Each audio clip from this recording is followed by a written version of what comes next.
大家好，欢迎来到 K 线西游战法频道。我是2月10号去北京高山滑雪中心去滑了几天雪，然后今天刚回来。回来之后呢，我们首先看一下外围市场道琼斯工业指数啊，这轮行情为什么这样走，和外围市场是有一定关系的啊。我们在1月份啊，经历了这个非农数据的公布啊，经历了 CPI 指数的公布，然后至今为止，道琼斯工业指数始终处在一个震荡的行情当中。在震荡中呢，我们看到啊，1月20这一天啊，这一天呢是一个反弹过程当中的一个标志性的阳线。这个阳线的起点呢，是因为有一个支撑线啊，筹码密集区形成的一个支撑位，在这里构成了一个悟空阳线。悟空阳线走来之后，走八戒阳线，我们看到八戒阳线组是由3根 K 线构成的，这3根呢互相是第一根呢是主阳线啊，八戒阳线的主阳线，后面2根呢是主阳线受到的干扰性 K 线，虽然后面2根也是阳线，但是我们看到啊，它的实体部分和第一根八戒的主阳线是有相互关联的，关联性非常强的。然后从1月26日开始，行情一直处在一个震荡的区间。那么1月26日的这根 K 线呢，我们管它叫沙僧阳线。沙僧阳线呢，代表了我们的人生多震荡，所以呢，后面的 K 线组从1月26日至今2月17日。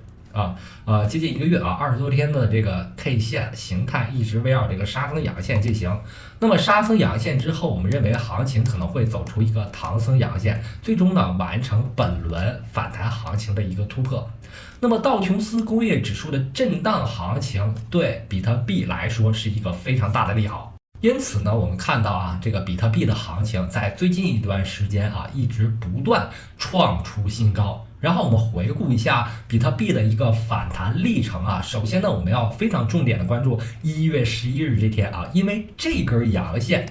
突破了从去年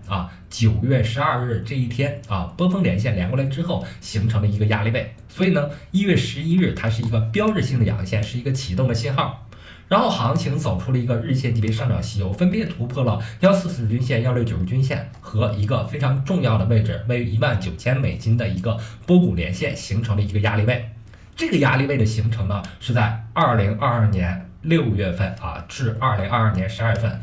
这个波谷连线构成了一个非常重要的一个压力第一轮日线级别上涨西游宣告了什么呢？宣告了比特币多头行情的一个开始日线级别上涨西游完成之后，我们认为这个位置出现一个调整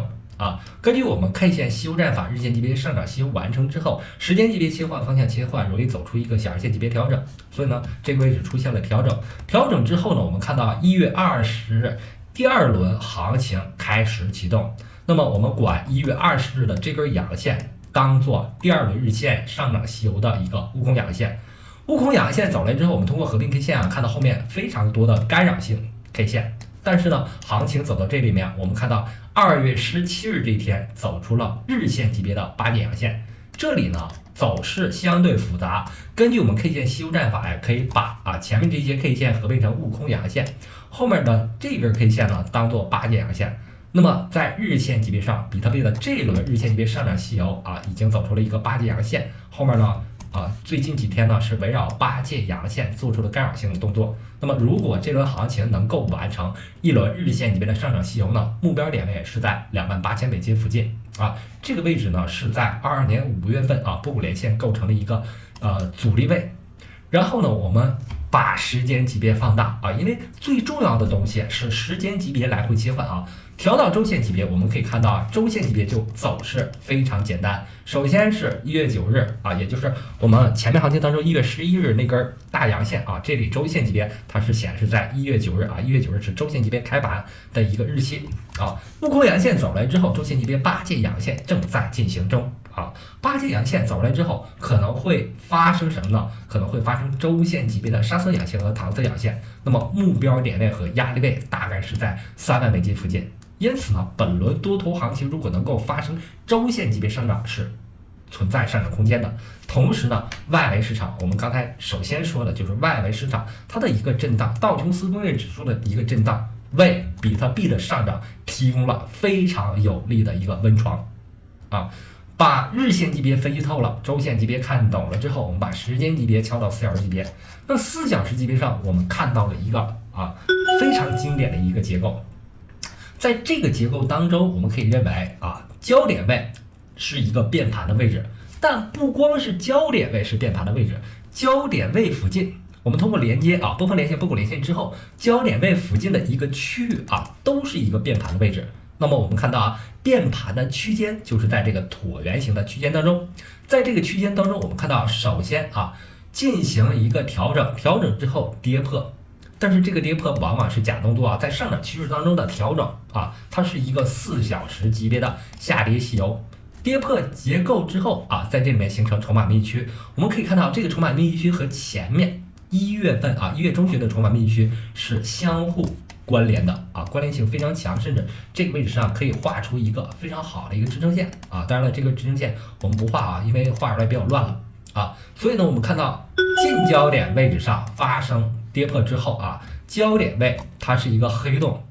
如果在接近焦点的这个位置上发生上涨的话，焦点位容易打下来；如果发生下跌的话，焦点位这个黑洞相当于一个有吸引力作用的一个位置，所以呢，这个位置它进行了一个上涨啊，这样呢，你就会对这个结构有一个非常清楚的理解。你就会知道什么位置，大概什么位置你应该做一个抄底补仓的动作。那么目前呢，根据我们周线级别和日线级别还是一个上涨趋势。那么在焦点位变盘结束之后，我们再把时间级别调到日线级别，那么就有可能做出什么动作呢？就有可能走出我们日线级别的杀层阳线和唐僧阳线。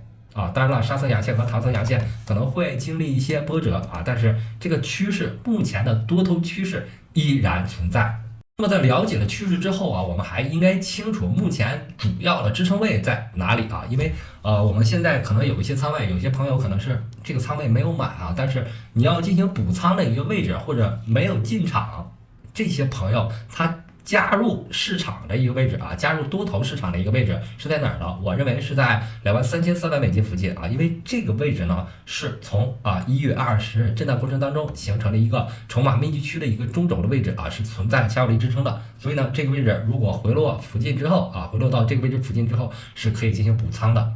然后我们行情当中获利的最重要的几点就是把握趋势在这个合理的位置建仓把这个仓位打散并且能够在进场的同时设置止盈止损最终呢就能获得这个趋势上的利润。那么对于大饼呢就先说到这儿然后我们说一下其他一些山寨或者是以太坊。那么以太坊最近呢我们看相对来说它和比特币的这个交易对走势是弱势的因为我们看到以太坊对比特币的交易对始终在震荡盘整，但是呢我们看到它有一个非常重要的支撑线。这个支撑线呢非常遥远，是可以推到21年5月份。21年5月份波峰连线连过来之后在0.067附近构成了一个非常重要的支撑。所以呢，虽然弱势，但这个位置不破的情况下，以太坊对比特币的交易对就有可能发生激烈反弹，目标点为0.072。那么回到以太坊的价格上来，以太坊对 USDT。我们看到基本上和比特币是同样的趋势并没有比比特币强势。但是这轮行情我们可以看到第一轮它发生了一轮日线级别上涨细游，第二轮的日线级别上涨细游的起始位置，也就是悟空阳线的位置是在1月14日。悟空阳线走来之后走8阶阳线，我们通过合并 K 线呢，目前日线级别以太坊仍然处在一个8阶阳线的势力范围，但是有非常多的震荡。那么这种情况下，对于以太坊来说，如果能够走出日线级别上涨细游，目标点位大概是在$2000附近最近呢，以太坊走势相对于很多山寨是弱势的，但是呢，我们看到了很多的板块轮动和热点效应然后我们说一些热点的币种。我这轮行情最重要的热点币种，我认为是 CFX和电信合作在香港发行 SIM 卡之后有一天的涨幅几乎达到了100%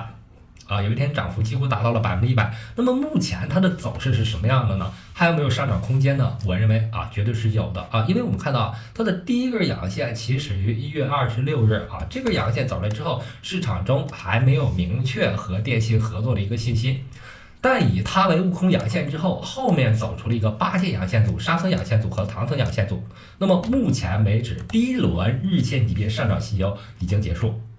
第一轮日线上涨细优结束之后，我们把时间级别调到周线级别。周线级别目前我们看到悟空阳线走出来了，合并 K 线啊，悟空阳线组和八阶阳线组纷纷走出。那么周线级别继续向上的话，如果能够走出周线级别上涨细优，那么目标点位是非常恐怖的，因为我们看到悟空阳线非常长，八阶阳线甚至比悟空阳线还要长。所以呢，我认为如果它能走出周线级别上涨细优，甚至能够搞出一个新高起码能够到达$1附近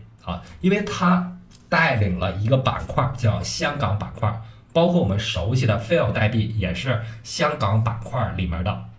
但是 Phil 代币呢最近的上涨和币安搞了一个 Green Phil 它是有关系的就是存储类又重新冷饭热炒。这个冷饭热炒这个事情呢，从17年到19年到今天反复炒了3次就是这个分布式存储这个板块我估计它有一个和这个周期的效应和这个我们经常炒到大豆猪牛这些都有一个周期效应，所以呢，目前为止，包括 Phil 代币包括 CFX 这些目前都是板块当中的热点。同时呢，我们可以看一下 Phil 这个呢，昨天冲到了接近$109点几美金。然后呢，目前我们看到了在日线级别上，首先看一下日线级别，第一轮日线级别上涨细优之后调整之后呢，目前走第二轮日线级别上涨细优。在2月17日走出了一个悟空阳线之后，目前走八阶阳线组，所以呢，上方依然有上涨空间。那么周线级别上，我们可以看到周线级别也正在一个悟空阳线、八阶阳线、沙僧阳线的势力范围。那么回到日线级别，我们看到日线级别上，在这个1月23日就完成了对一个均线的突破。我们看50日均线、10日均线分别突破了144日均线和169日均线这是一个多头启动的一个信号多头启动信号出现之后它的日线级别上涨细优目前进行的是第二轮，因此呢和这个 CXF 类似的是它可能会走出一个周线级别的上涨，目标点位大概是在$18美金附近。这个位置呢是22年1月份形成了一个平台，构成了一个阻力位置。还有一点非常需要重视就是我认为晚攻当晚强，用剑当用长，射人先射马，擒贼先擒王搞数字货币也是你一定要搞最强势的。那么 CXR 呢，目前是从2月14日左右情人节前后，它一直是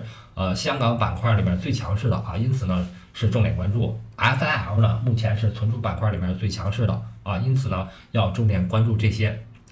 强势呢是把它列到一个板块当中它的涨幅总是排在这个板块当中的最前列，或者是第一名一定要搞第一名这些代币有非常多的热度有非常强的上涨动能甚至像 CHF 有非常大的上涨空间因为它的起点就非常高。我们刚才看到了它的周线级别的悟空阳线走势非常猛因此呢，我认为对这些热点币种的关注，首先要搞龙头币种。那么好，今天的节目就到这里，非常非常感谢大家一直以来的支持和关注希望大家能够一键3连，感谢大家，再见。